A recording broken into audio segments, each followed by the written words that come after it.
Y bueno, pues ahora quiero compartir con vosotros la palabra, que también he tenido este privilegio de poder hacerlo. Os invito a que abráis vuestras Biblias en Juan. Yo sé que hablo muy rápido, perdonadme si cojo carrería. Intentaré ir un poco más despacio viendo la hora, entonces vamos bien de tiempo. Juan capítulo 1, versículo 35 en adelante. Leo para vosotros. El siguiente día, otra vez estaba Juan y dos de sus discípulos. Y mirando a Jesús que andaba por allí, dijo: He aquí el Cordero de Dios. Le oyeron hablar los dos discípulos y siguieron a Jesús. Volviéndose Jesús y viendo que le seguían, les dijo: ¿Qué buscáis? Ellos le dijeron: Rabí, que traducido es maestro. ¿Dónde moras? Les dijo: Venid y ved. Fueron y vieron dónde moraba, y se quedaron con él aquel día, porque era como la hora 10:00.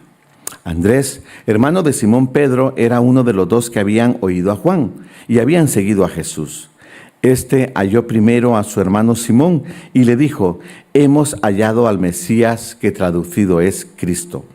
Y le trajo a Jesús, y mirándole Jesús dijo: Tú eres Simón, hijo de Jonás. Tú serás llamado Cefas, que quiere decir Pedro. El siguiente día quiso Jesús ir a Galilea y halló a Felipe y le dijo: Sígueme. Y Felipe era de Betsaida, la ciudad de Andrés y Pedro. Felipe halló a Natanael y le dijo: Hemos hallado a aquel de quien escribió Moisés en la ley, así como los profetas, a Jesús, el hijo de José, de Nazaret.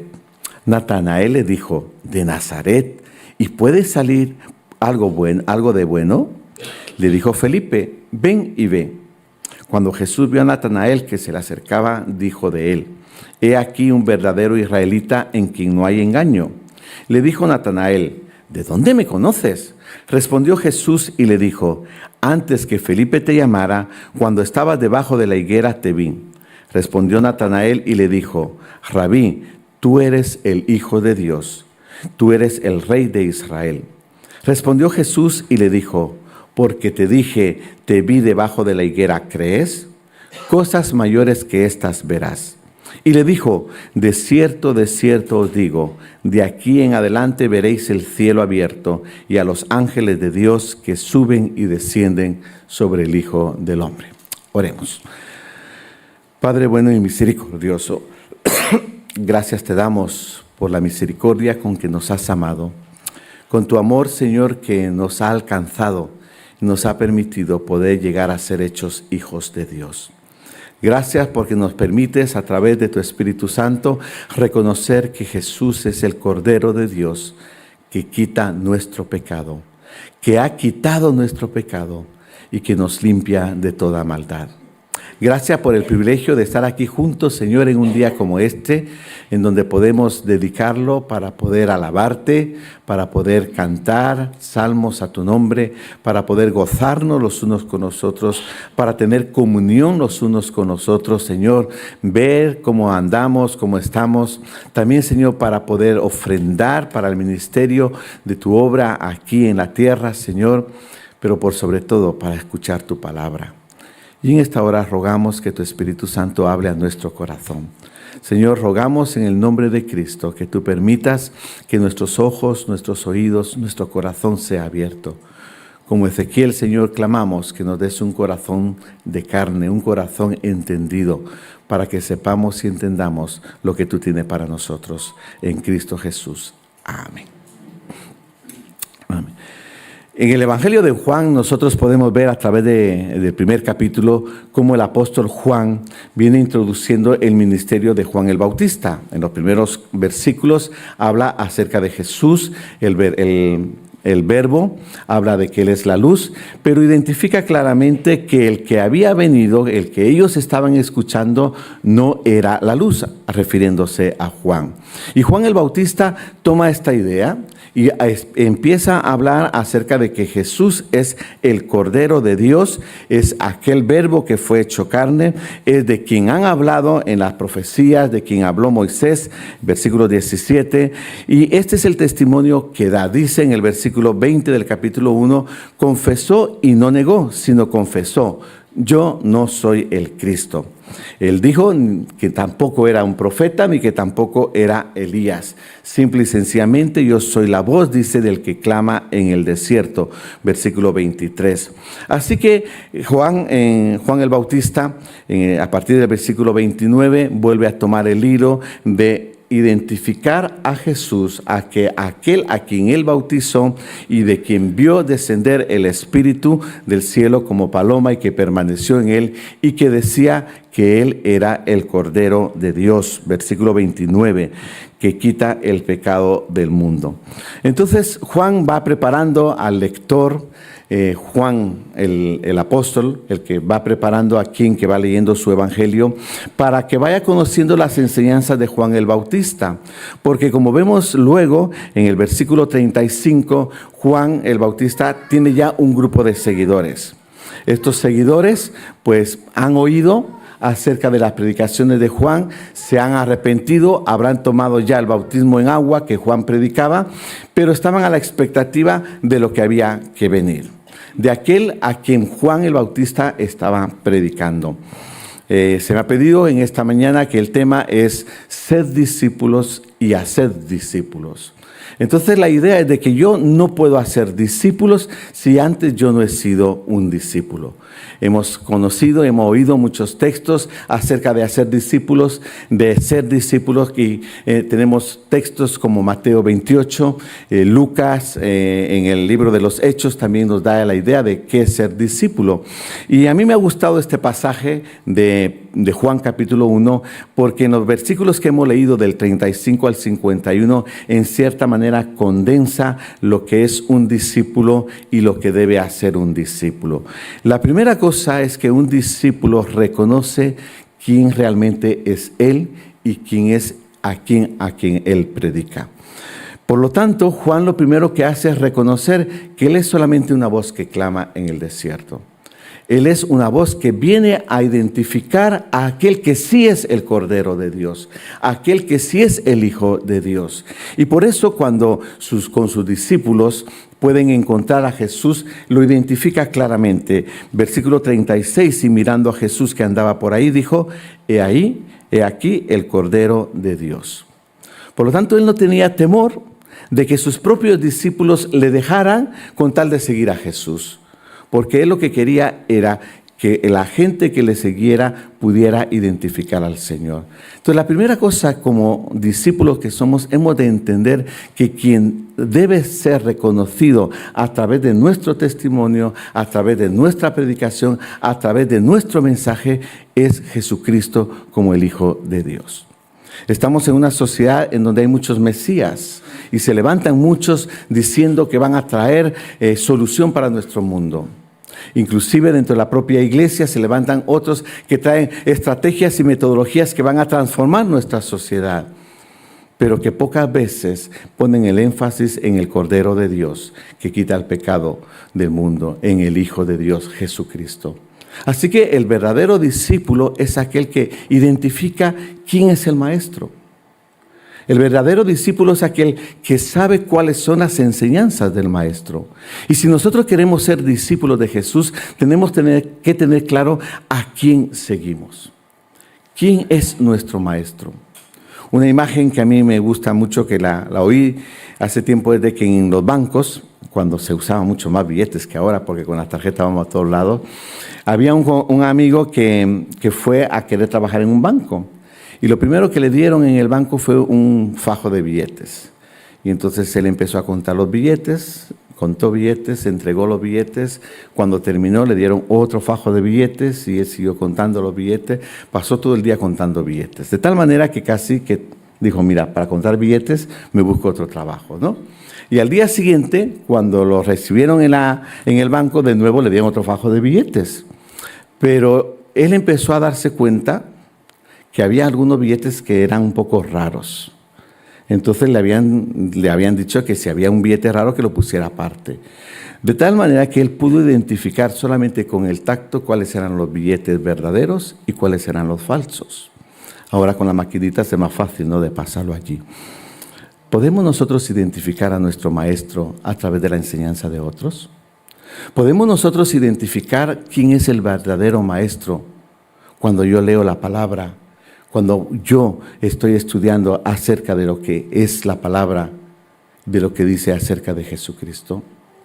¿A quién estoy siguiendo yo? ¿Quién es el que me motiva, el que me impulsa para cumplir la comisión o qué comisión voy a cumplir?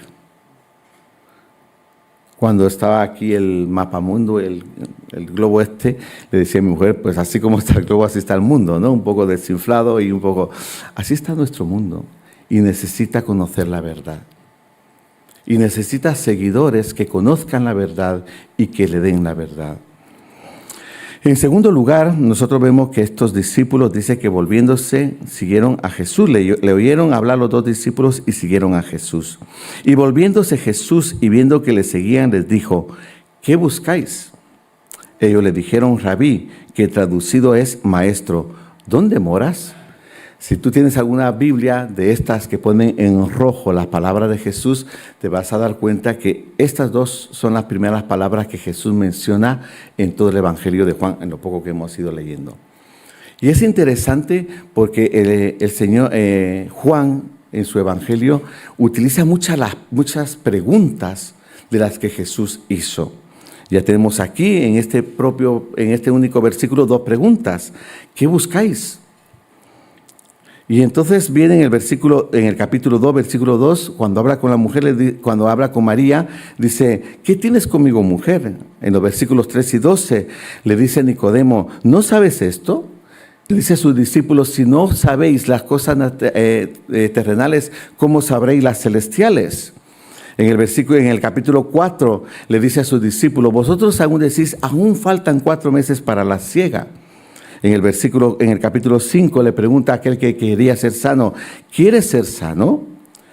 En el capítulo 6 le pregunta a sus discípulos, ¿esto os ofende? ¿Acaso queréis iros vosotros también?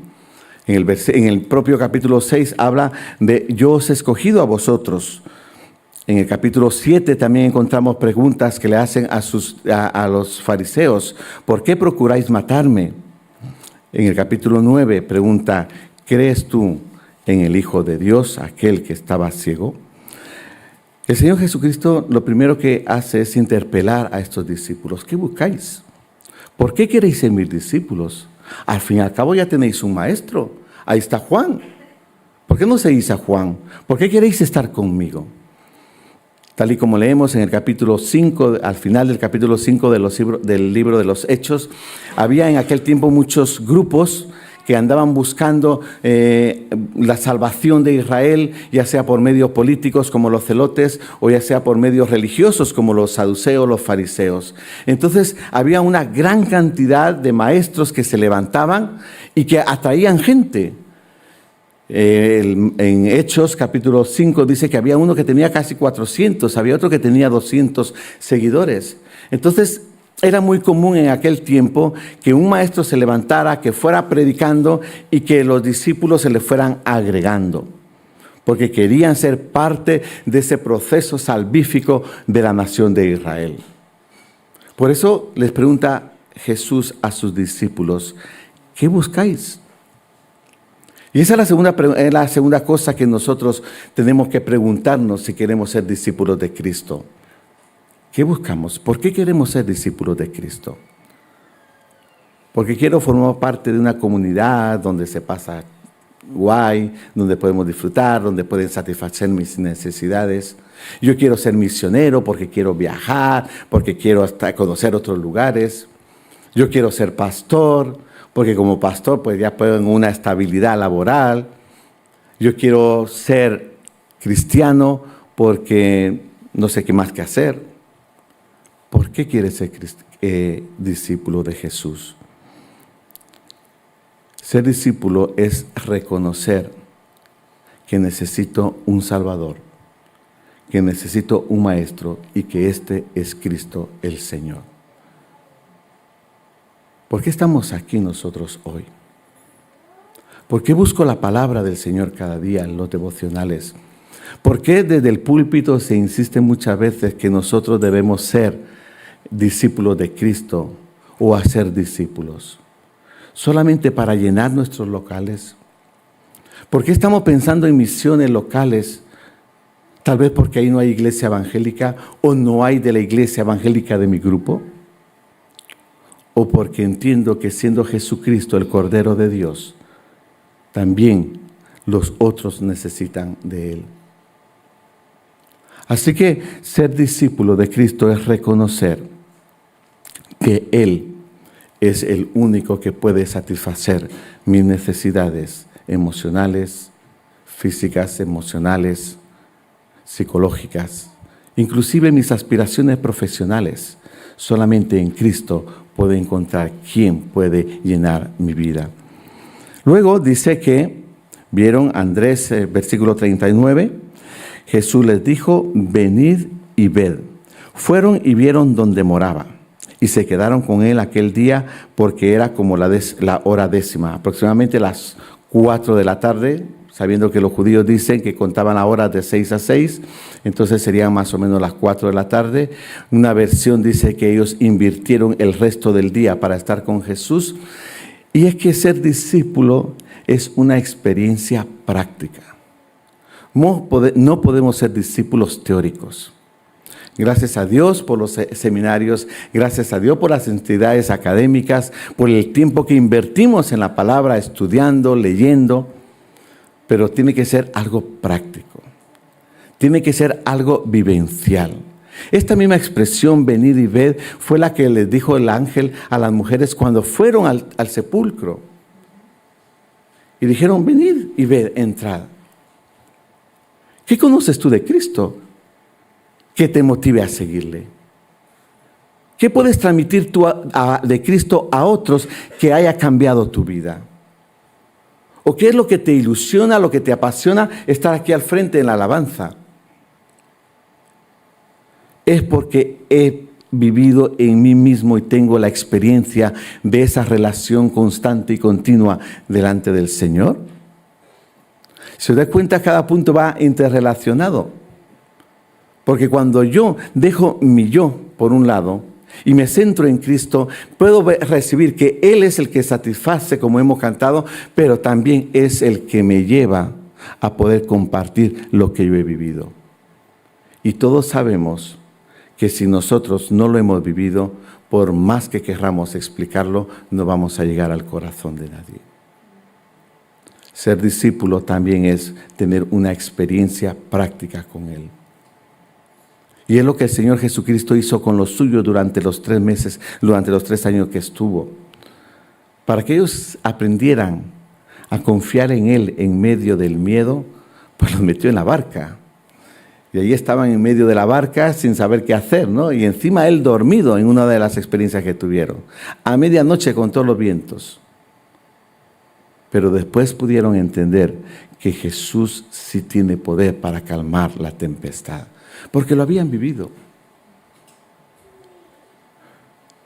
Cuando le dio la alimentación a los 5,000, pudieron entender qué poder tiene Él para poder alimentar a otros con solamente su palabra. Y esta es una de las experiencias más bonitas en la Biblia cuando la leemos, ¿no? Cuando la gente habla de lo que ellos vivieron. Hebreos 11, cuando nos narra lo que cada uno de estos héroes de la fe hicieron. ¿Qué ha hecho el Señor contigo que te haga seguirle y que te haga compartir con otros? Eso es importante tener en cuenta para ser discípulo de Jesús. Entonces dice que Simón halló, Andrés, versículo 40, halló a su hermano Simón Pedro, que lo trajo a Jesús. Y Jesús mirando, versículo 42, le dijo, tú eres Simón, hijo de Jonás, tú serás llamado Cefas. Más adelante, en el versículo 47, cuando Jesús vio a Natanael, se le acercaba, dijo de él, he aquí un verdadero israelita en quien no hay engaño. Le dijo Natanael, ¿de dónde me conoces? Respondió Jesús y le dijo, antes que Felipe te llamara, cuando estabas debajo de la higuera, te vi. Ser discípulo de Jesús es dejar transformarnos por Él.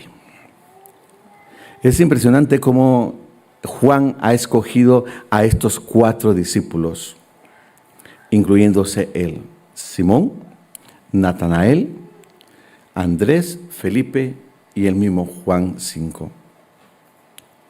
Felipe y Andrés casi no se le menciona más a lo largo de la historia neotestamentaria. Tenemos a Felipe, el de Hechos, pero no es el mismo Felipe. Este Felipe es el diácono que fue escogido en la iglesia y fue llevado luego a Samaria. Pero de Felipe el apóstol sabemos muy poco. Y de Andrés, aparte de aquella experiencia cuando fueron los 5,000, entonces dice que Felipe le llevó a Andrés y le dijo, mira Andrés, dile a Jesús que aquí hay unos panes, ¿no? O cuando los griegos estaban preguntando si Jesús era el Hijo de Dios, le dice Felipe a Andrés, mira Andrés, dile a Jesús que aquí están unos griegos que preguntan. Nuestro hijo pequeño se llama Andrés por eso, porque tenemos la ilusión y la oración de que sea uno que lleve a Jesús a otros, que pueda transmitir. El nombre significa mucho. ¿Por qué le ponemos los nombres a nuestros hijos? ¿Por qué se llaman de esta manera? ¿Qué les estamos inculcando cuando le ponemos este nombre? Así que Jesús, entendiendo esto, viene y confronta a Pedro y le dice, tú ya no eres Simón, te llamarás Cefas, Pedro. Vemos más adelante, ¿no? Sobre esta piedra que ha habido confusión allí, si era Pedro o no. Y no voy a entrar en esto porque espero que lo tengamos claro, ¿no? Pero esa transformación que el Señor pide de nuestro corazón. Natanael dice, un verdadero israelita donde no hay engaño. Y esta palabra engaño es la carnaza que se le da a los peces cuando se tira para poder pescarlos, ¿no? Entonces el pez viene y ve la comida, pero no sabe que dentro de la comida está el anzuelo que lo va a pillar. Natanael no tenía esto. De hecho, su conocimiento de la Escritura le hacía a Natanael poder expresar que Jesús era el Hijo de Dios. El discípulo es alguien que es transformado por la palabra de Dios, por la obra del Espíritu Santo. Y viendo estas características, entonces, ¿quiénes pueden ser discípulos? Pues todos y cada uno de nosotros. Tú, no sé cuánto tiempo llevas aquí en la iglesia, no sé si habías asumido realmente cuál es tu parte en la obra del Señor, pero el Señor te ha llamado a ello, para que seas transformado, porque tú, al ser transformado, puedes tener la experiencia de compartir lo que el Señor ha hecho en tu vida. Y sabes que el Señor ha hecho en tu vida porque lo has reconocido como el Cristo, el Hijo de Dios, pero también como el Cordero que quita el pecado del mundo. Y hoy podemos decir que somos perdonados porque entendemos que mis pecados han sido perdonados. Hoy podemos decir que para el Señor no hay obstáculo que se le interponga, porque hemos visto en nuestra vida cómo el Señor ha ido transformando las situaciones, las experiencias para la honra y la gloria de Él. No hemos pasado nosotros por el horno de fuego de Daniel, ni tampoco hemos tenido la experiencia de poder vivir en la barca con la tormenta, pero sí hemos sido probados muchas veces. Sí hemos pasado por las tormentas, como seguramente muchos de vosotros. Pero seguramente podéis decir, de todas y cada una de ellas nos ha librado el Señor. Si tú has podido contar esto, pues tienes ya todo el recurso para ser un discípulo del Señor. Para poder considerarte, creértelo, vivirlo y poder ponerlo en práctica. Yo soy un discípulo porque conozco a Jesucristo, que Él es el Hijo de Dios, el Cordero de Dios que me ha limpiado, porque lo he vivido y puedo transmitirlo a otro. Porque Él me está transformando tal y como transformó a Pedro, a Natanael y a todos aquellos que hasta el día de hoy le hemos conocido. Así que, como discípulos de Cristo que somos, ¿qué nos toca hacer? Y comparto con vosotros 3 cosas aquí que también puedo encontrar en este capítulo de lo que hace el discípulo de Cristo.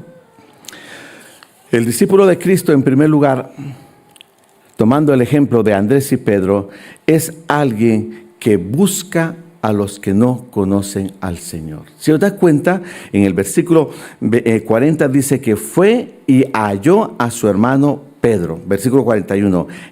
Andrés, halló primero a su hermano Simón y le dijo, hemos hallado a Cristo. También Felipe dice en el versículo 45, fue y halló a Natanael. No podemos encontrar nada si no lo buscamos.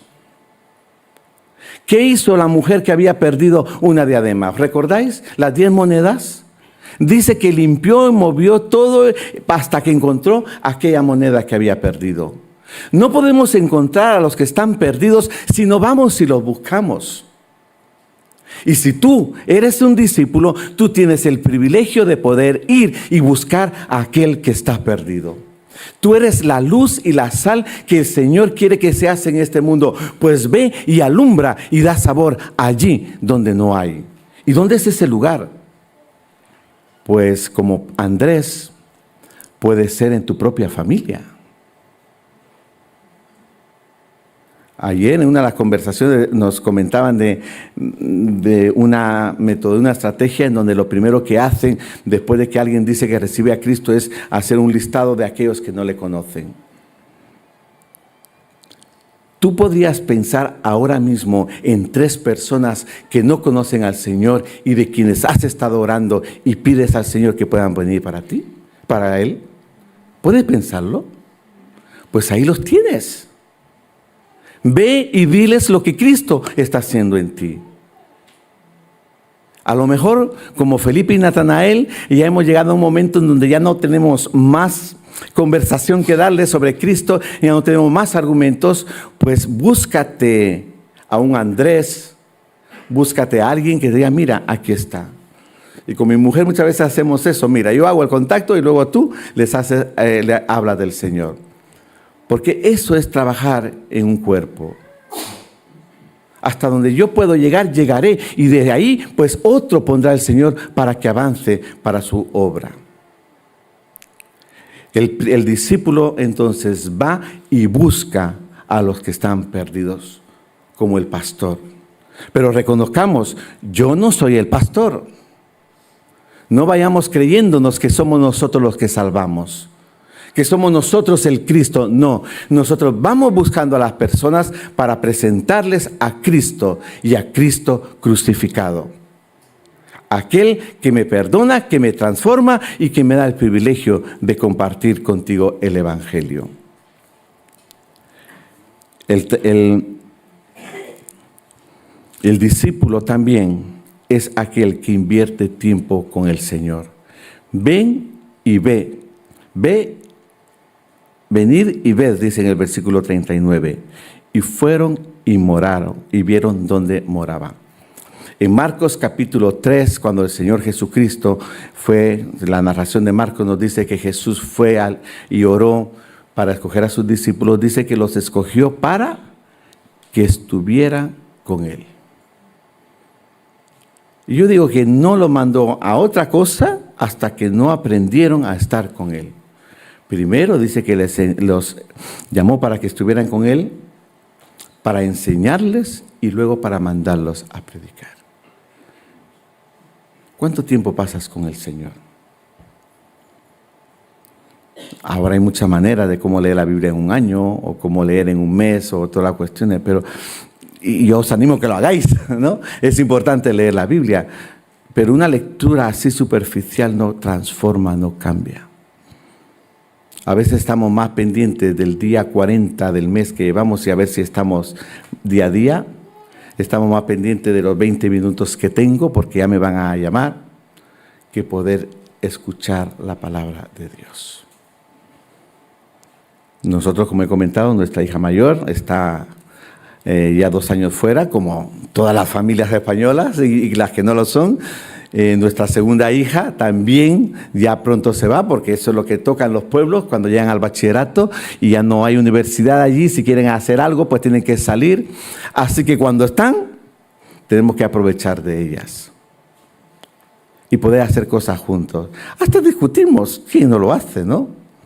Pero no es lo mismo discutir en el teléfono que discutir cara a cara. No es lo mismo decir aquí está mi familia que decir tengo una familia. El discípulo de Cristo pasa tiempo con el Señor. Disfruta del tiempo con el Señor. Tanto así que estos dice que les importó lo otro. Vieron dónde moraba y se quedaron con él. El discípulo de Cristo entonces va y busca para hallar a los que están perdidos. El discípulo de Cristo invierte tiempo en conocerle a Cristo y a su palabra. Y termino con el versículo 50 y 51. Respondió Jesús y le dijo: porque te dije, te vi debajo de la higuera, ¿crees? Cosas mayores que estas verás. Y le dijo: de cierto os digo, de aquí en adelante veréis el cielo abierto y a los ángeles de Dios que suben y descienden sobre el Hijo del Hombre. El discípulo de Cristo tiene una expectativa de eternidad. El discípulo de Cristo mira las cosas de arriba donde está Cristo. Por lo tanto, lo que yo vivo aquí y ahora lo vivo para la honra y la gloria de Dios y de aquel que murió por mí y se entregó por mí. Y esa es la tarea más especial y más profunda que tenemos, que nuestro trabajo está para la eternidad. Cuando tú inviertes tiempo en conocer a otra persona, cuando tú inviertes tiempo en llevar el evangelio a otros, cuando tú ofrendas para alguien, cuando tú pasas tu tiempo en oración, es porque tienes una perspectiva de eternidad, de saber que todo lo poco que estás haciendo aquí será mucho para la honra y la gloria de Dios. Y muchas veces creo que el problema de la iglesia es que estamos tanto viendo para abajo que nos olvidamos lo que el Señor tiene hacia adelante para con nosotros. Uno de los problemas que tenemos ahí en Hinojosa es que somos muy pocos. Y hasta hace poco nos lo teníamos muy creído. ¡Puf! Madre mía. Pero si es que no podemos hacer más cosas. Si es que recibir 250 mujeres, tenerlas aquí todo un santo día, ¿qué hacemos con ellas? ¿Y cómo hacemos para preparar el culto, la visita turística? ¿Dónde van a comer? Y si no traen comida. Y cuando empezamos con esa perspectiva, termina llorando y diciendo: mira, se acabó. Yo ya no hago nada. Hasta que tú miras hacia el cielo y ves la obra de Dios, cómo el Señor te va abriendo caminos y sendas donde no hay. Cómo el Señor provee el oasis en el desierto para que tú tengas agua y donde una expectativa de eternidad. Cosas mayores veréis. Y veréis, dice, el cielo abierto y a los ángeles de Dios que suben y descienden. Nosotros tuvimos que salir de casa a las 3:30, corriendo. Venga, niñas, salen a las 3 del instituto, vamos a casa cambiado que nos vamos porque tenemos que buscar el tren. 5 horas de tren, luego para estar aquí. Pero no sabéis el refrigerio que ha sido para nosotros estar con vosotros. Dan ganas de decir: mira, es que son 10 horas de viaje y ahora vuelve otra vez y mañana empieza. Pero el chute de energía que da estar con los hermanos, con la obra del Espíritu Santo, viendo lo que está haciendo aquí. ¿Acaso no puede en Hinojosa y en el Valle de los Pedroches tener una iglesia como la que tenéis vosotros? ¿Por qué me voy a quedar allí escondido? ¿O por qué me voy a encerrar en estos 4 muros preciosos que tenéis, habiendo una gran necesidad allí fuera? Y tú, que eres discípulo de Cristo, estás llamado a ver cosas mayores fuera de esas puertas. Por lo tanto, cuando yo como creyente, como discípulo de Cristo, asumo que no soy yo el que vive, sino que Cristo en mí, cuando yo asumo que yo predico al Cristo crucificado que se entregó y me amó y murió por mí para salvarme, y tengo esa experiencia gloriosa de haber sido transformado por Él, entonces ahora voy y comparto con otros lo que Cristo ha hecho. Pero es que si vosotros lo hacéis todos, imaginaros la obra que Dios puede hacer a través de la iglesia aquí en Libertad. Y a eso hemos sido llamados. A una obra conjunta con la obra del Espíritu Santo delante de nosotros. Hoy, queridos hermanos, el Señor os llama a que estéis dispuestos a ver cosas mejores y mayores que las que hasta ahora habéis visto. Y por eso, como a Pedro, como a Felipe, como a Natanael, a Andrés y a Juan, os llama y nos dice, venid y ved. Y estéis dispuestos a ver lo que el Señor hace por vosotros. Os animo en el nombre de Cristo a que todo esto que habéis visto aquí ahora, que es un montón de cosas que estáis haciendo, el año que viene puedan ser multiplicadas. Que el año que viene puedan ser mayores todavía. Porque el Señor está haciendo su obra entre vosotros. Y que el Señor pueda mostraros esas cosas mayores que tiene para vosotros. Gracias por habernos recibido también como familia. Ayer lo pasamos estupendamente en Santa Coloma y de verdad que vamos muy animados de ver la obra del Señor. Pero no olvidéis, no es para nosotros, es para Cristo Jesús. No somos nosotros, es la obra de Cristo en nosotros. Y si tenemos que ceder, cedamos para que Cristo sea glorificado. Pero para encontrarlos, tenemos que buscarlos. Busquemos y hallemos a aquellos que necesitan del Señor. Pasemos tiempo con Dios y su palabra y estemos dispuestos a ver cosas mayores que el Señor tiene para nosotros. Te alabamos, Padre. Te bendecimos, Señor. Porque así como a estos humildes pescadores, a este Natanael reflexivo, meditabundo allí debajo de la higuera, tú lo llamaste y lo atrajiste a ti. Así, Señor, tú has puesto tus ojos en nosotros. Gracias por transformarnos. Gracias por perdonar nuestros pecados y limpiarnos de toda maldad. Y gracias por habernos hecho tus hijos. Y juntamente, Señor, con esta promesa también, no solamente somos coherederos de Cristo, sino también tenemos el privilegio de llevar a otros la luz de Cristo. Entendiendo que no somos nosotros la luz, sino solamente somos aquellos que claman para que otros puedan conocerte a ti. A ti sea la honra en Cristo. Amén.